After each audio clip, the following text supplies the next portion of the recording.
All right. Okay, so welcome back to the Geek Group. This is Max Rock with multifamilygeeks.com, and the first thing we do is read our disclaimer. So topics, properties, and investments discussed are for educational purposes only. We do not sell securities. Each investor is responsible for their own decisions and must evaluate investments according to their investment risk tolerances. Opinions expressed are those of speakers and no one else. And so here's the introduction to our speaker. I'm very excited to have with us Trevor Blattner, who graduated from the University of Kansas in 2006 with a BA in cell biology. Upon graduation, he attended dental school at the University of Missouri, Kansas City, where he graduated with his DDS in 2010. After dental school, now Dr. Blattner, yes, continued his training at the University of Maryland in Baltimore, where he completed a 3-year residency, earning his Master's of Science degree in oral biology and his specialty certificate in endodontics. Endodontics. There we go. Sorry about that. Dr. Blattner opened his private practice in endodontics in 2013 and has grown the practice as a sole practitioner since that time. Along the way, he has developed a firsthand understanding of the challenges high-income medical and dental professionals face, in parentheses, exorbitant taxes, generic high-risk investment strategies, low returns, very slow wealth building, and very little time freedom, end parentheses. He founded DentistCapital to help his friends and colleagues fight these challenges using high-yield real estate syndications and investment partnerships. Okay, thank you so much, Dr. Blattner. And with that, let's see if we can have you take it away. And I'm going to bring up your presentation here. There we go. Perfect. Let's see. And let's see if I can clear this and do it one more time. Here we go. How about that? Let's see.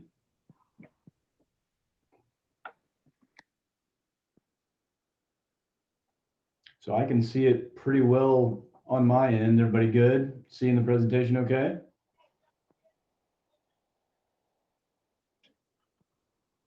All right. You ready for me? Yeah. Okay. Thank you, sir. So you kind of heard my bio. Obviously I'm an endodontist by training, and have always been very interested in investing in personal growth, and basically getting as much knowledge and understanding of different areas of business and personal development as I can. A lot of that has to do with just my personality, and a lot of it also has to do with the fact that when you are in a profession like mine, it's emergency oriented, and so you are very much tied to the dental chair or the office in order to make to increase your own income level. So with high income though becomes high tax brackets, and that is another challenge that I wasn't aware of until I started my own practice.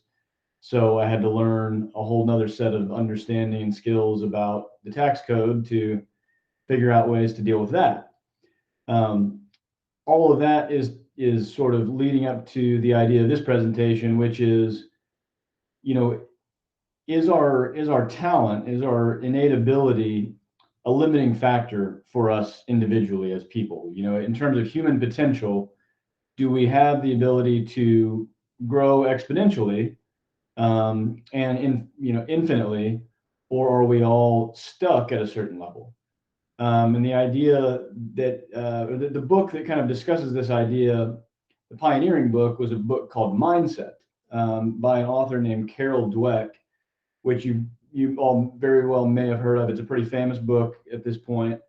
But there are also a couple of other books that sort of are related to it. One is called Drive by an author called Daniel Pink, which is a very famous book about human motivation and how you can use it to your favor.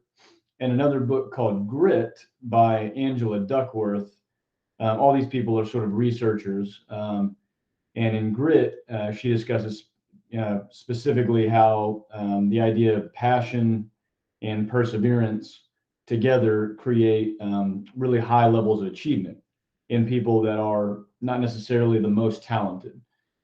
So what I've done in this presentation is kind of, use all three of those books and some ideas within them to kind of put a nice set of ideas together and weave them in a way that maybe will save you some time, hopefully, and maybe not having to read each of the whole books by themselves and get the main points and tie them all together. So I'm a big basketball guy. I went to the University of Kansas, and they just won the national championship. So most of my favorite biographies that I've read are people like John Wooden, Mike Krzyzewski, those kinds of people. And John Wooden had a famous quote, and he said, of course, he was the famous UCLA coach, arguably the greatest of all time. And he said, you aren't a failure until you start to blame. What he means is that you can still be in the process of learning from your mistakes up until the point when you start denying the mistakes. So his idea was that, you never really fail, win, lose, or draw, until you decide that that you're denying that there's any ability to improve. That was his definition of failure. And so this kind of gets us, that's sort of the idea behind a growth mindset, which is what is Carol Dweck's term of this idea of how to sort of the philosophical approach to life. And she uses the term growth mindset, which is the ideal, and then a fixed mindset, which is sort of the flip side to the growth mindset. And so, she says, although the vast majority of people may not become the greatest in the world at what they do, the truth is that we get to the best of our ability through a combination of both innate ability and focused effort. So on the screen there, you kind of see just the general definitions she talks about with growth mindset versus fixed. Growth mindset being the understanding that abilities and understanding can be developed. And then those with a growth mindset believe they can get smarter, more intelligent, and more talented through putting in extra time and effort. And so that's just the sort of philosophical, approach to life. She contrasts that with the fixed mindset, which is the assumption that abilities and understanding are fixed. And those with that type of mindset believe that intelligence can be enhanced, or that you either have it or you don't when it comes to abilities and talents. So they sort of think that where you are is where you stay. And obviously that's a very limiting view of the world and of your life, but surprisingly high numbers of people approach life in that way. They sort of think, well, I'm really good at what I'm good at, and I'm really bad at what I'm bad at, and that's the end of the story. And her book, several hundred pages of research, describe how devastating that is in your life if you want to reach higher levels of achievement in any capacity.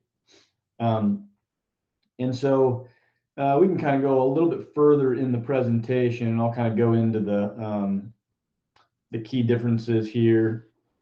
Some of this you can read. I don't want to take you through all the paragraphs, but you guys can obviously keep this and read later. But generally speaking, the difference in mindset she found leads to major differences in behavior as well. So if someone believes intelligence and abilities are traits that can't be changed, they're obviously not likely to put in much effort to change their inherent abilities or intelligence. And on the other hand, those who believe they can change are much more willing to put time and effort in, regardless of their current ability. So a lot of studies she repeated multiple times in children and college students that were able to sort of prove those ideas. And so while the benefits of cultivating a growth mindset are clearly ideal and more desirable as opposed to a fixed mindset, she says she's quick to point out that it's not just about telling yourself or others that you can improve. And there are three common misconceptions that she talks about that are often encountered in the studies that she did. And a little bit further down in the presentation, there should be kind of like three little bolded. Yeah, there we go. Just those three. So the first one, she says, one of the common misconceptions she refers to as, I already have it and I always have. And what she means by this is she warns that a growth mindset is not simply being open-minded or optimistic or practicing flexible thinking. It's more specific than that. So it's not limited to just that idea. The second thing she says is a growth mindset is just about praising and rewarding effort. So she says, although praising and rewarding is generally a good idea, it must be undertaken with an eye on outcomes as well. Effort that's unproductive is not ideally rewarded, and learning and progress should also be met with praise. So the idea that learning and progress are equally as important as success or an ideal outcome is sort of important in the growth mindset. And then the last one is the misconception that just to adopt a growth mindset will allow good things to happen. Obviously, it takes more than just the idea. It takes using the idea to then be backed up by effort that's applied in a meaningful way. So that's kind of like in a nutshell, 300 pages worth of her book, kind of what she explains through the different studies that she's done over the years. I believe she's at Stanford University is where she has done most of her research. So to kind of piggyback off of that, Dan Pink's book Drive sort of has similar ideas that sort of add on to the idea of a growth mindset. And what he says is that in his book is that science shows that the secret to high performance isn't our biological drive, or what he refers to as reward and punishment drive, but a third one, which he talks about as a deep-seated desire to direct our own lives, to extend and expand our abilities, and to live a life of purpose. And so in his research, he showed that the secret to high performance at the end of each day, he says, ask yourself whether you were better today than you were yesterday. And then this new approach has three essential elements: autonomy, which is the desire to direct our own lives and choose the path we want to take and follow that path on our own accord. That's number one. Number two is mastery, which is the urge to get better and better at something that matters, which again is very much in line with the idea of a growth mindset, to continually be reaching toward mastery regardless of your current skill level. And then the last one is purpose, which is the yearning to do what we do in the service of something larger than ourselves. So, in his book, he agrees with the idea of growth mindset, but he expands upon that by adding on the idea of autonomy and our need to decide what we want to do with our lives. And that desire to direct ourselves in a direction we choose is hugely important, along with the growth mindset. And then obviously that third thing that sort of brings it all together is the desire we have to find something that is of benefit to other people outside of ourselves. So like the magic is to put all three of those things together in a profession or a career or even a hobby that is able to get you to be able to do all of those things at one time. That's where we're most fulfilled, and that's where we're going to be most productive and successful. So that's another idea that the two of them together sort of can help understand best. The next book that sort of is in line with these other two, the first one being Mindset, the second one being Drive, the third one being one by Angela Duckworth called Grit. Grit was another New York Times bestseller, and her idea, she defines grit as the combination of passion or enthusiasm for what you're doing and perseverance, which is just the idea that you continue to never give up on reaching your goals. She talks about the idea that our potential is one thing, but obviously what we do with our potential is completely separate from that. And compared with what we ought to be as human beings, we're only half awake. Our fires are damped, our drafts are checked. we're making use of only a small part of our possible mental and physical resources.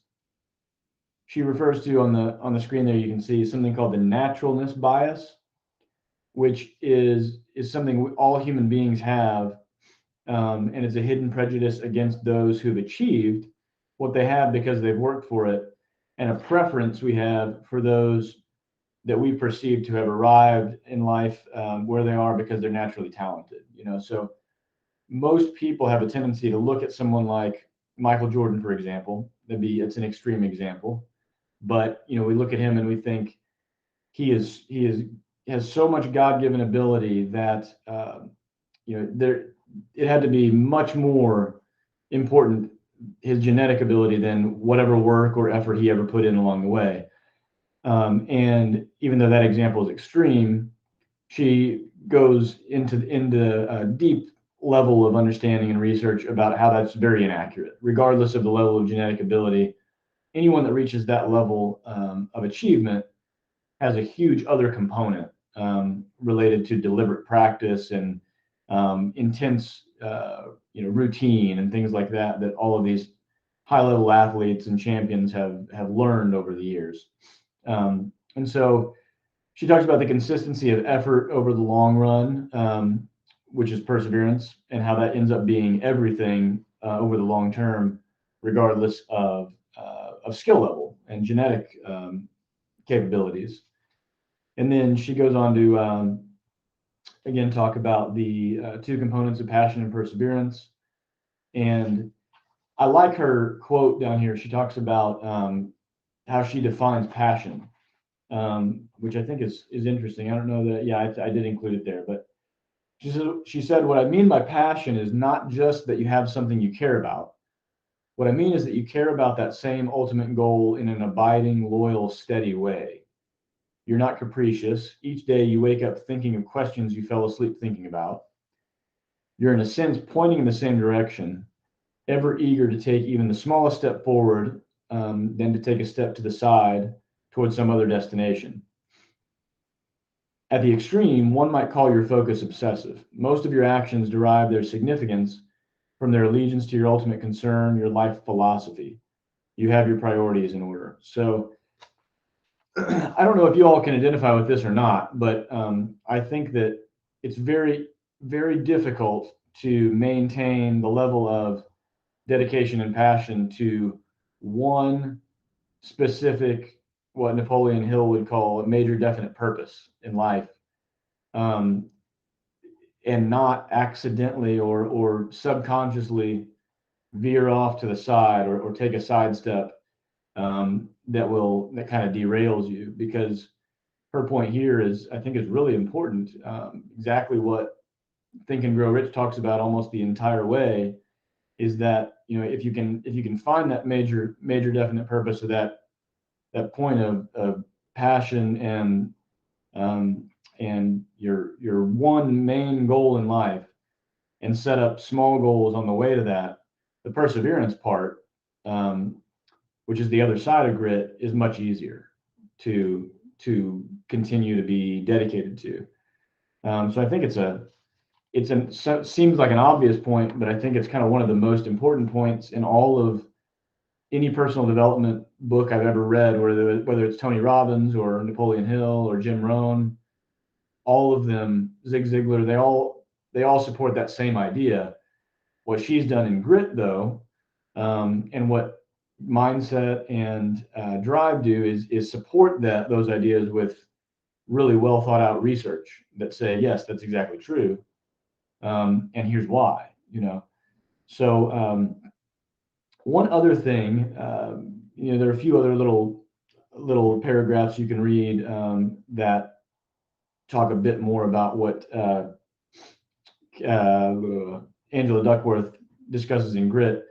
But one idea in there that I think is really important is what's called identity-based habits, and how we can develop these habits to help push us toward that ideal goal or that major definite purpose much more easily. If you guys heard of an author named James Clear, he wrote a New York Times bestseller called Atomic Habits. It's it's like a landslide bestseller, and it's worth reading. But he has a really popular blog that he does, that he took ideas from that blog and put them into this book called Atomic Habits. One of the sections in the Atomic Habits book is called Identity-Based Habits. And wrong author, Angela Duckworth kind of talks about this same idea. And she says the critical, gritty or not decisions we make are a matter of identity more than anything else. Often our passion and perseverance don't spring from a cold, calculating analysis of the costs and benefits of alternatives.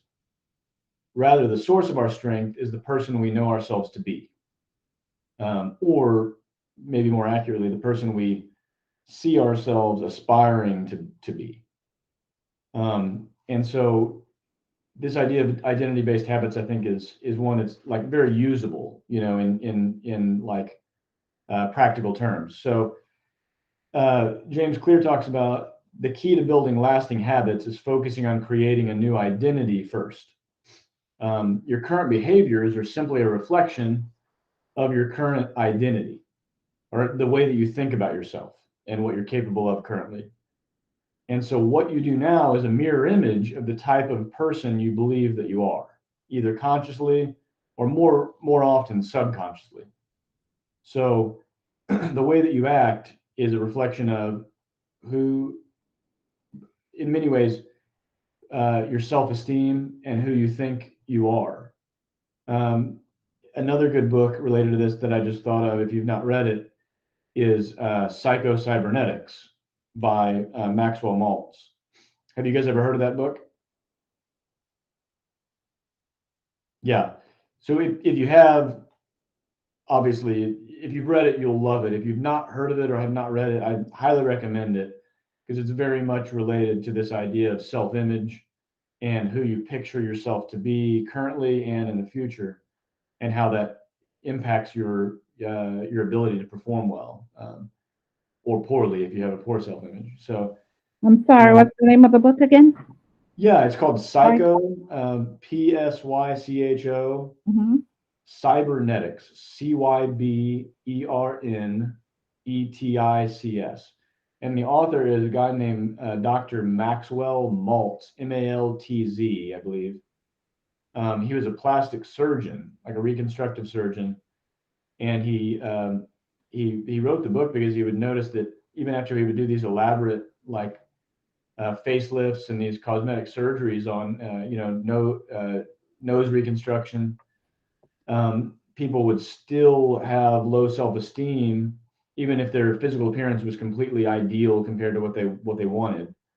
And it just, over time, he did research that would just show how powerful our mental perception of who we are, and what we look like determines our ability to perform or have just a fulfilling life. So that's a really, really good book.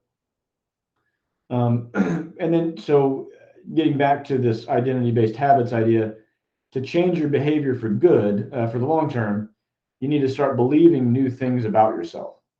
You need to build identity-based habits. And so then James Clear talks about the recipe for sustained success. So success over the long term is changing your beliefs. It says changing your beliefs isn't nearly as hard as you might think. There are really just two steps. One is, and this is the big one, is decide the type of person you want to be. So you have to decide that and then picture yourself as that person, and then prove to yourself that you can be that person with small wins, like little things you can do to put you on the right path. So he says, first, decide who you want to be. What do you want to stand for? What are your principles and values in life? We talk about, Max talks about core values a lot. And same idea here. Who do you wish then to become? And obviously these are big questions, and a lot of people aren't sure where to begin on these kinds of questions, but they do know what kind of results they want to have in their life. Whether they want to get, ripped, whether they want to get six-pack abs, feel, less anxiety, less depression, increase their income, or, buy 250 units of investment property. Those are the kinds of things people do know. So if those are the kinds of things he suggests that you start there and you work backwards from the results, to then think of the type of person who could produce those kinds of results. So ask yourself, who's the type of person that could get the outcome that I want? And then he says, he gives a few examples. There could be a million, but one I thought was pretty good, or a few I thought were pretty good were, if you want to become strong, the identity, step one, would be become the type of person who never misses a workout. And then a small win in that same category would be just do push-ups every Monday, Wednesday, and Friday. So those are small wins that you can do 3 times a week to put you in the right frame of mind to be the type of person who never misses a workout, which then is ultimately going to become a stronger, more fit person. Another one is, he says, you want to be a better friend, become the type of person who always stays in touch with other people. A small win he describes as calling one friend every Saturday. And if you repeat the same people every 3 months, you'll stay close with 12 old friends throughout the entire year. And then one more I just threw in here was, if you want to become a better real estate investor, become the type of person who acquires 4 properties a year. And a small win would be underwrite and make offers on 5 deals. Oh, I got feedback now. Is that me? No, that's me. I'm sorry. Oh, there we go. We're good now. Okay, good deal. So that is, I thought was an interesting point there with just the identity-based habits and how that can tie together with sort of goal setting, and the idea of tying together a growth mindset and grit with building habits into your life that support those ideas. And then there's just a few examples of the growth mindset idea itself that Dweck talks about in her book Mindset, and how those might play out, like in daily examples. One of them she gives is the example of running late and missing the bus or missing your carpool in the morning when you're trying to get to work on time.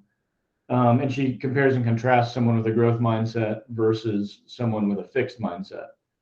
And so in this example, she talks about, obviously all of us have done this before. Your alarm doesn't go off, or you sleep through it, or you hit the snooze button one too many times, and oversleep. You jump out of bed and race into your clothes. You skip your whole morning routine. You don't get any breakfast on the way to work. And you race out the door and miss the bus or miss the subway, whatever it is. As you run to the street, you see the bus pulling away and you know you're going to be late. For someone with a fixed mindset in this scenario, it would probably just ruin their entire day. And they would feel angry with themselves or look for someone else to blame, or, sort of have a horrible day the rest of the day. Contrasting that with someone with a growth mindset, it's more likely that person would think about the root cause of what caused that to happen. So what could they learn from this particular situation? They might conclude that they could have gone to bed earlier the night before, or they could have increased the volume on their alarm, or a number of other things. The point is, the person with a growth mindset will think about the ways to fix the problem because they believe it can be fixed. That's kind of the key thing is developing a life philosophy in which you see a scenario like that to find ways to solve the problem because you believe the problem can be solved, versus just becoming angry and frustrated and blaming whoever or whatever circumstance, rather than believing there's a way to solve the problem that is very easily dealt with. I'll just give one more example here that's probably identifiable, and that would be,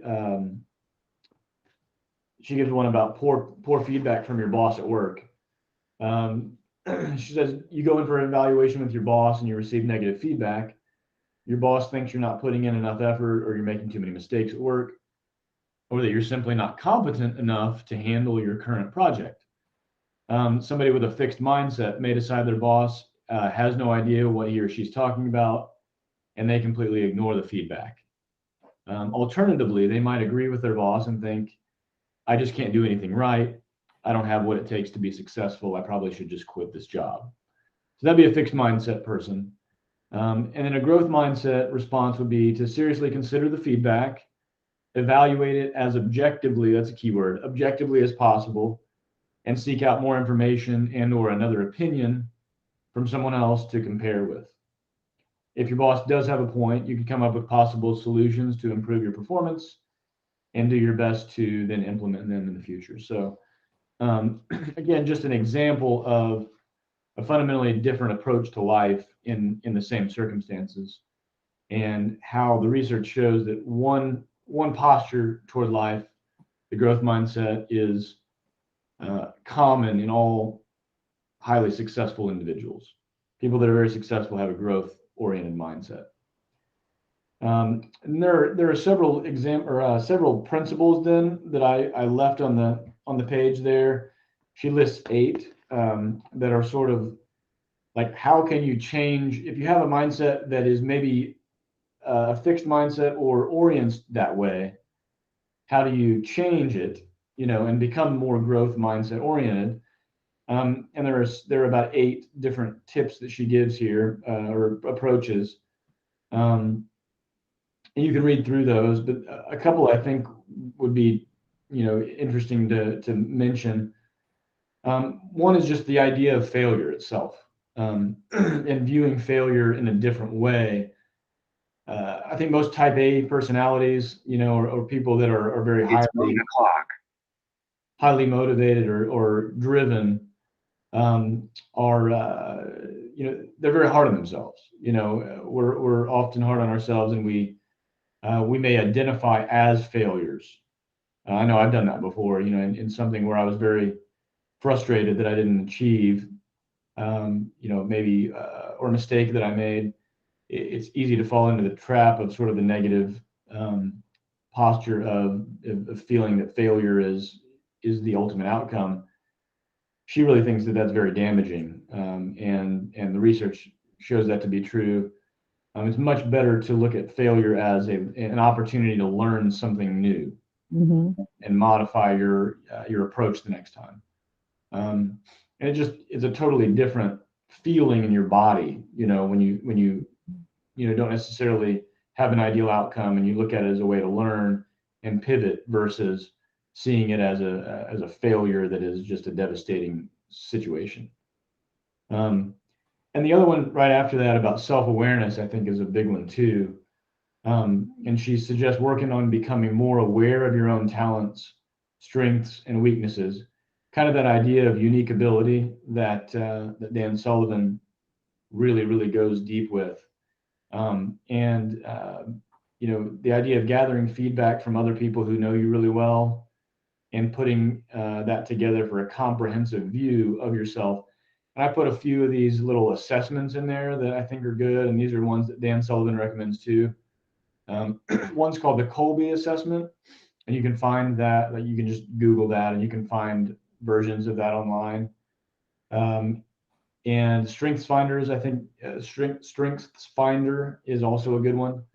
And the Enneagram is another personality assessment. If you're not familiar with it, I think all 3 of those, everybody should, if anybody's interested in, growth and becoming the best version that you can be of yourself, I think it's really good to take these assessments and then put them all together, and say, okay, this is who I am. How do I use these ideas of my inherent abilities and my inherent weaknesses, and, capitalize on my strengths, understand my own natural personality, and try to mitigate my weaknesses in the best way that I can to put myself in the best position for success.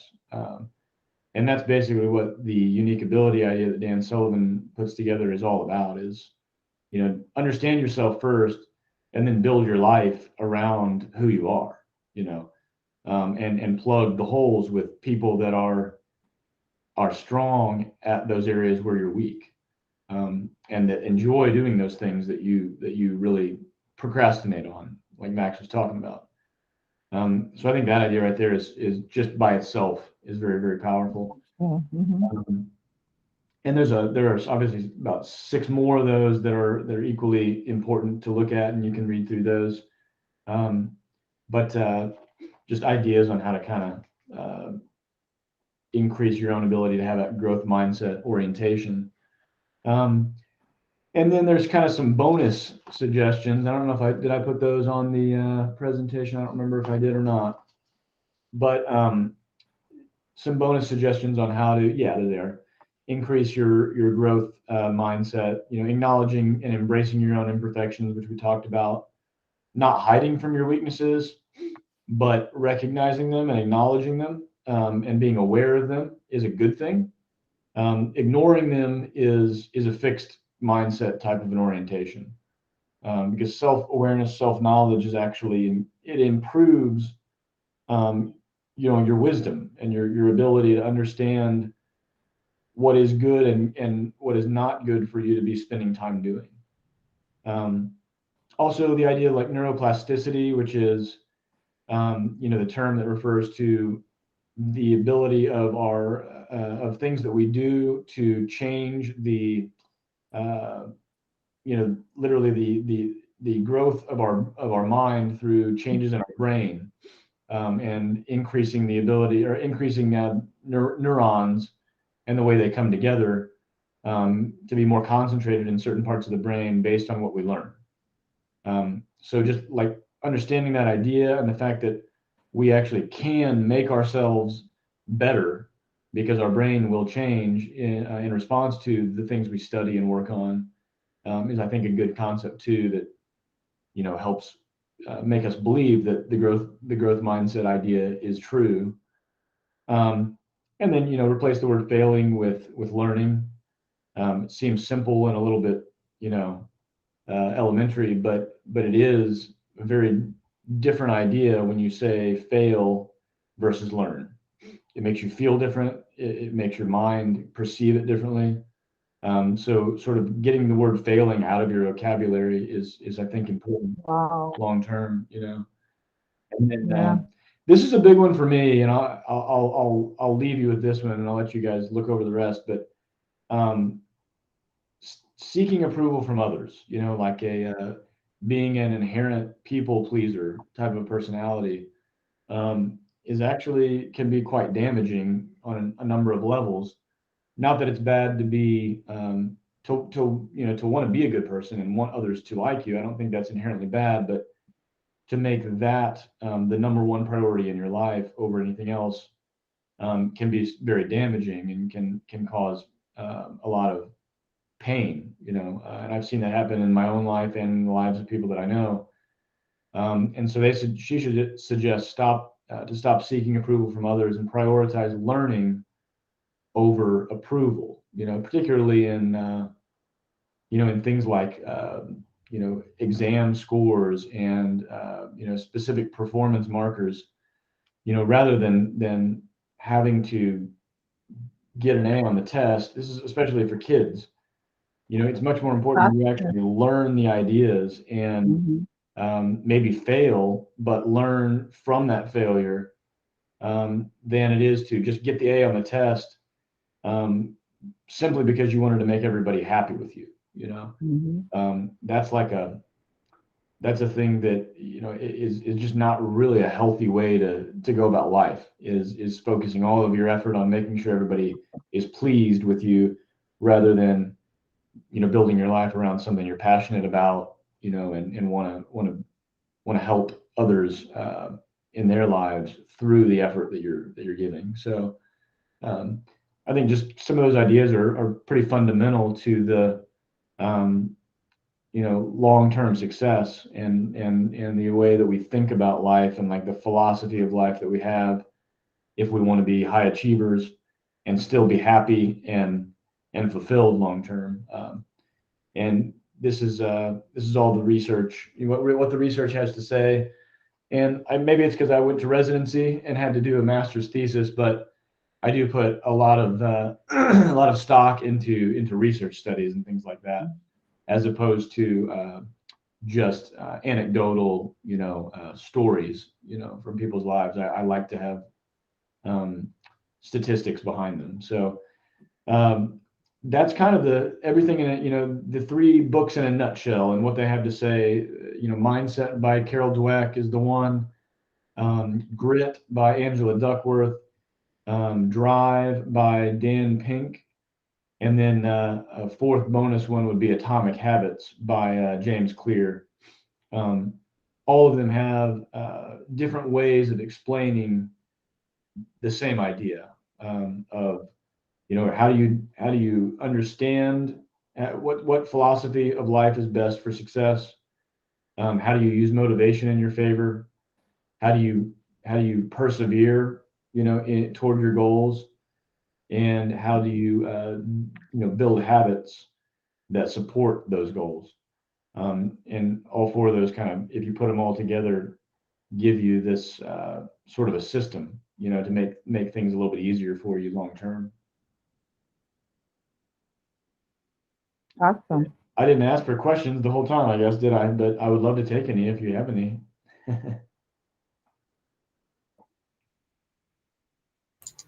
It's pretty straightforward, though. Yeah, it really is. It really is. I mean, it's not really complex information at all. It's just more of more being intentional about thinking about things in the right way. Yes. And not letting yourself get overwhelmed with the easy path of thinking negatively and getting overwhelmed and having a limited version of what's possible for you in your life. Yeah. Psycho-Cybernetics is a good one, though. If you haven't read it, it's very good. I need to read it again.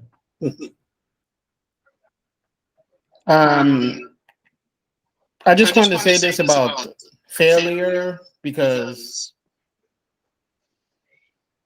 I'll use this example. Who here has been in front of in grade school, and you're in front of the class and you're called up to do a example, say math, and you got it wrong, and you have 30 kids behind you laughing at you because you got it totally wrong.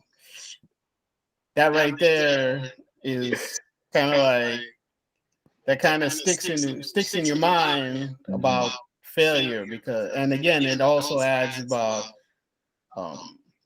in your example of pleasing people. Mm-hmm. Instead of, okay, I got it wrong, you're learning, you're avoiding that kind of laughter that may stick with you even years later down the road. So.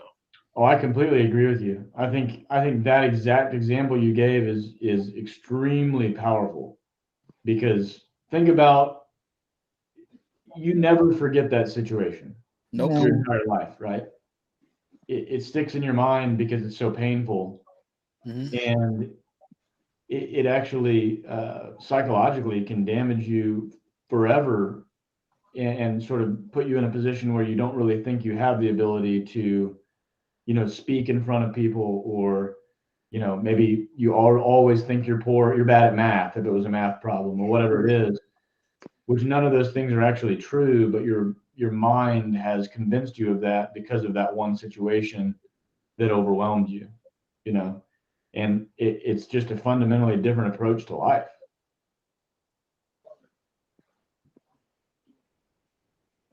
And it's amazing. You can hear in Pedro's voice. That sounds like it's got to be a personal example. You can still hear the pain to this day. I hear it. I see you laughing, Max, because you see it with the kids every day. Oh yeah, it's a huge problem in my personal life. I can recount personal stories exactly like Pedro. Yeah, and I love that Trevor said what a great example that is. It's yeah, and I feel very aware of it with my students being worried that we go down that route. I'm trying desperately not to let those situations happen because of their devastating impact on humans. Oh, Yeah, man. so just as you said, we must view failure as an opportunity, a way to make things better. So if we can instill that in others' life from their small, at least it will, take away things like cyberbullying and all of that too.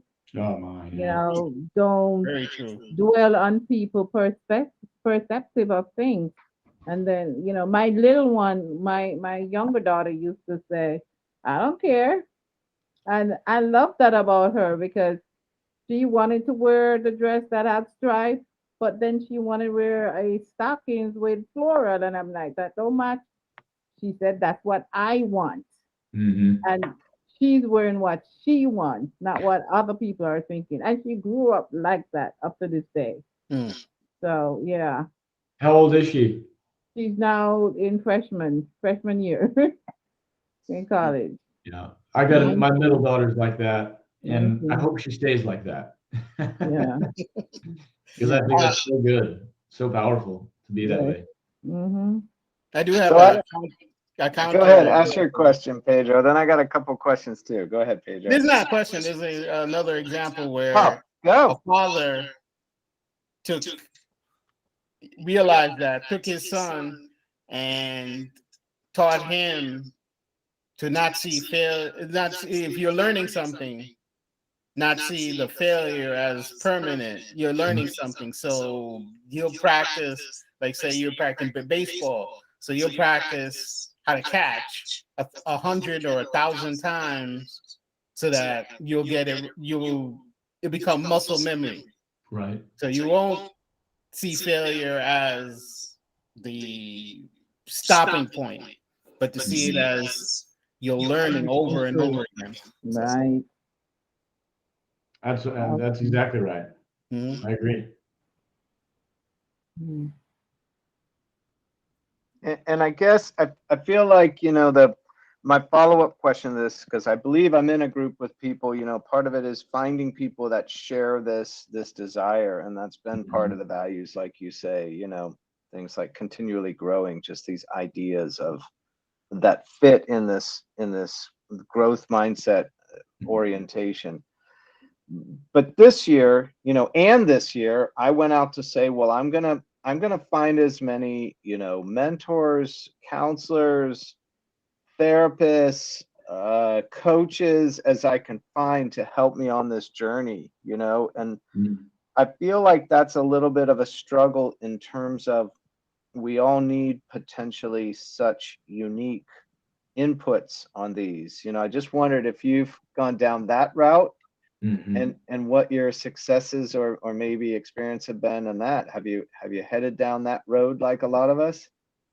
Yeah, and do you mean specific types of coaches that have either been helpful or not? Is that what you mean? Yeah, and even the journey of trying to find those, identify what types, just some examples in my life this year. My wife has a therapist. We have a couples counselor now, which, I thought would be disastrous, but it's been sort of a miracle for us. And then, even in business, I'm looking for coaches, and it could be multifamily or investing or taxes. Man, I've tried to take on as many as I can this year, but the search is sort of convoluted. Yeah, I've definitely had more. I would say most of the coaches that I've had, I guess I've probably had, when you talk about like, business coach versus, more just relationship coach versus maybe a life personal coach. development. Yeah. Most of the business coaching related stuff, like for my practice, for example, was very good. I actually did a year-long program, specifically practice management related. That was very good because it was very, very specific to my craft, my practice itself. It was very expensive. It was about $80,000 for the year. But it was worth it. That was a good experience. A lot of like the, you know, I did like a marketing type of a coaching program one time for something separate from my practice that was a disaster. And a lot of money went away, and I don't necessarily know. I think maybe a lot of that had to do with I wasn't personally ready, you know, Mhm. for that yet, and I was hoping to be ready, but I wasn't necessarily in a place where a lot of the ideas were usable yet, and that just maybe was a mistake on my end. You know, couples counseling, things like that, definitely we've done, and I think a lot of it has to do with finding someone, like you said, that is a good fit personality wise, you know, for you. And for me, the best coach I've ever had, I've only had a couple of times so far, and he is it's because we have so much in common in terms of our life goals and our life trajectory. He's about 10 years older than I am, and he was a physician, he was a cardiologist, and is doing exactly what I would love to be doing in 10 years now. And retired from practice, and now is a full-time venture capitalist, you know, real estate investor, and has a couple of other businesses on the side. One of them is coaching, and he is sort of like showing me how he did it, and the obstacles along the way that will be there, and how to maybe look at those in a way that is more productive as opposed to looking at them as brick walls coming ahead of me. Yeah. Mm. So that one's been a really good one for me, I think. How'd you find him? I found him. That was good. So I went to an investor conference in Dallas. In fact, you were there. Were you at that? No, it was at a different meeting. That we went to Sumrock together. Yeah, where was that? Dallas, right? Dallas. Yeah, we went to Sumrock in Dallas. Yeah, so it was at Sunrock October-ish. Yeah. in Dallas, but it was one of the evenings. I went to dinner, and one of the guys that I met there was a local guy. He was a Dallas, has a investing group in Dallas, and I told him I'm a dentist, you know, I'm starting to invest in real estate. I'm just learning, you know, and he gave me the name of this gentleman that is a physician that has started his group. And I just reached out to him and said, hey, you know, I would love to learn more from you, and kind of kept in contact. And then I found out that he does coaching one-on-one. So just kind of was a fortunate fit. But that is, I think, really important, is to find somebody that has enough commonality in their understanding of where you want to go. Because we all want to go different places, you know. I mean, the definition of success is different for everybody. The definition of their ideal day and their ideal week and their ideal life is unique.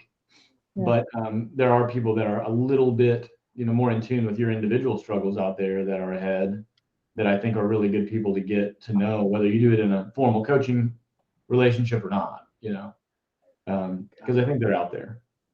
Yeah, they're definitely out there. Yeah, I think that's the hard part but good job. Yeah, I think you guys went to dinner that night. I didn't get to go with you guys on that one. Perfect, though. That sounds like a really Yeah, it was serendipitous. it was a little serendipitous, and I hadn't thought about when that was, but when you asked me, I had to think about it for a second. But that's when I got that original tip. So That's awesome. That's excellent.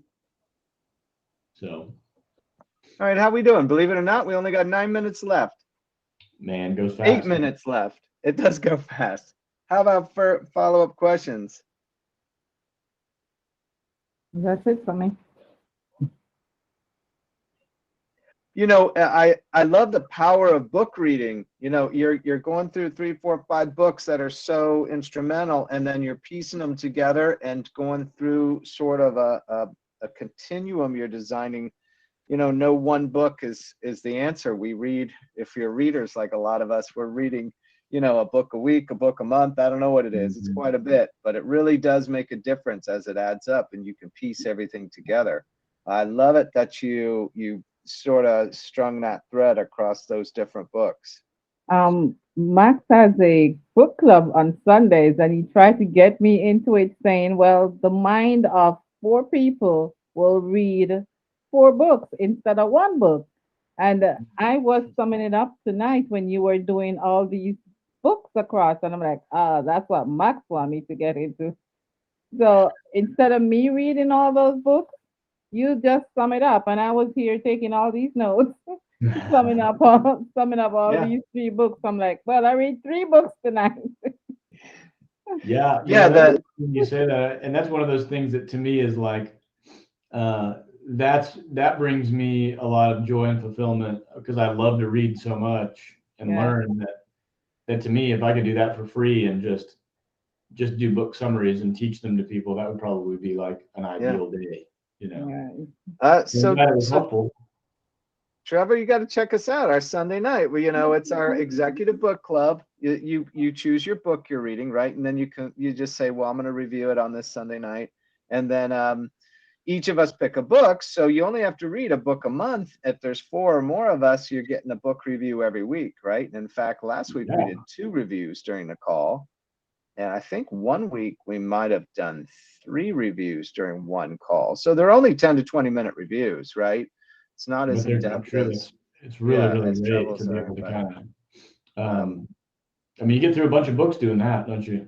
Yeah. and Darnell's, we recorded it and put it on a YouTube channel. Darnell's book he did on raising capital. I got that one because it was an email I think you sent. Yeah. Well, it's got like 500 views on it. Wow. Well, that's the one that got a lot of views. Yeah, Darnell's. So Nice. that's crazy. And that was about raising capital. That was wasn't it? Yeah. Yeah. Well, that's part of we tried to do that as an add-on to the Geek group to get some higher level subscriptions in there. So, and our highest level is the underwriting. And then if you're in the underwriting group, then you're in the book review group because it's a lower level. So once you go to the underwriting, then you're in all of them. So that you're kind of grandfathered into everything if you join the underwriting group. Yeah. Sweet. So. Okay, 25. Are we ready to rate and wrap? Yeah. There's only 4 of us. We can just, so Trevor, this part of the meeting again from Traction. If the meeting is great, you can rate it as a 10. We'll just hold our fingers up where everybody can see them all at the same time. If it's a 9 or below, you get to say what it is and just let us know. And then if it's something big, like this goes back to meetings, where you don't want people leaving a meeting with still something on their mind and they didn't get to say it. So this is that moment where they get to say it. You may not, if it's something big, you may not be able to deal with it at the time, but at least it gets on people's radar and you can go back to it later and deal with it. So Got it. sound good? And you're not rating the speaker, you're rating the meeting. Thank you for that. So I'm a 10. Are you a 10? I'm a 10. Yes. Yeah. Awesome. Thank you so much, Trevor. I'm That's very great. late. I don't know why, but I promise I put 2 hands up there. Thank you, Dr. Trevor. Thank you guys very thanks, much. Dr. Trevor. Thank you. Yes. Thank you, everybody. Have a Thank great you for weekend. allowing Thank me you to so talk. much. I'm sure the rest of the group would enjoy the replay of this. Yep. Thank you. I hope they watch it. This is a good one. Yeah. You thank guys have a great weekend. Thank Have a you. good one. Okay, bye-bye. Bye-bye. Bye, guys. Bye.